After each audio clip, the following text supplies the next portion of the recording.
चार जण. आता दुसरं नाव घ्या. ज्योती रेणुका घ्या. दुसरं काही घ्यायचंय का? ज्योती घ्या. राधा घ्या. आता दोघींनी ठेवूया.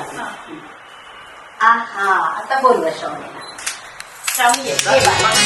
हलके हलके जोजवा वाळाचा पाळणा, पाळण्याच्या मधोमध फिरतो खेळणा. हो हलके हलके जोजवा जोजवा. माझं नाव श्रावणी, तुझं नाव सीता. माझं नाव गौरी, तुझं नाव पार्वती. कुटकुर. आपण दोघं जाऊ बाजारात, भेळपुरी खाऊ. कुटकुर. माझं नाव श्रावणी, तुझं नाव